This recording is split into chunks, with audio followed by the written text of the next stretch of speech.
भाजप नेते मोहित कंबोज यांच्या मुलीच्या वाढदिवसाला आदित्य ठाकरेंची उपस्थिती। राजकीय वर्तुळात चर्चा। युद्धशास्त्रामध्ये कुटुंबाला आणायचं नसतं अंधारेंचं विधान। कंबोज यांच्या घरी शुभ कार्यास गेल्यास गैर काय? संजय राऊतांकडून आदित्य ठाकरेंची पाठराखण। मंगल कार्यावेळी कटुता दूर ठेवावी लागते, राऊतांचं वक्तव्य। पार्थ पवारांनी घेतली राज ठाकरेंची भेट। शिवतीर्थ निवासस्थानी झाली भेट। दोन्ही नेत्यांमध्ये तब्बल 1 ते 1.5 तास प्रदीर्घ चर्चा। भेटीचं कारण अस्पष्ट। आम्हाला कुणीच हरवू शकत नाही या अहंकारात भाजपनं राहू नये। ज्येष्ठ अभिनेते शरद पोंक्षेंनी भाजपला सुनावलं। भाजपची काँग्रेस होऊ लागली तर संघ 10 भाजप पक्ष उभा करू शकतो, पोंक्षेंचं विधान। खरातचा शालार्थ आयडी घोटाळ्यात सहभाग असल्याची माहिती। केसरकर शिक्षण मंत्री असताना भावाला शालार्थ आयडी मिळवून दिल्याची माहिती। केसरकरांनी मध्यस्थी केल्याची चर्चा।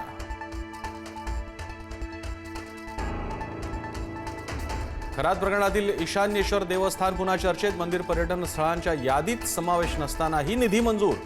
2018 मध्ये 1,05,00,000 निधी वितरित।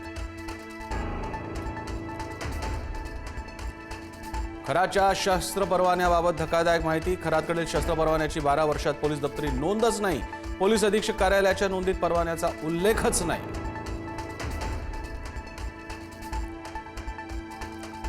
नवी मुंबईत 21 वर्षीय तरुणाकडून 12 महिलांचं लैंगिक शोषण।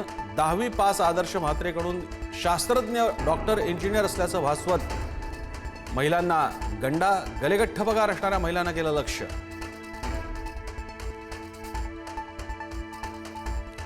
सातारा पोलीस अधीक्षक तुषार दोषी सक्तीच्या रजेवर। सातारा जिल्हा परिषदेतील राडा प्रकरण भोवलं। चौकशी होईपर्यंत दोषी सक्तीच्या रजेवर। वैशाली कडूकर यांच्याकडे अतिरिक्त कारभार। ज्योतिबा मंदिरातील भाविक मारहाण प्रकरण तापलं। परिते गावातील ग्रामस्थांचा जिल्हाधिकारी कार्यालयावर मोर्चा। पुजाऱ्यांवर कडक कारवाईची मागणी। माऊलींच्या पालखीचा पुण्यातला मुक्काम बदलण्याचा प्रयत्न। जागेअभावी विठोबा मंदिरातील मुक्काम इतरत्र हलवण्याची विश्वस्तांची भूमिका। गेल्या वर्षी विश्वस्तांमध्ये झालेल्या वादामुळे निर्णय घेतल्याची माहिती।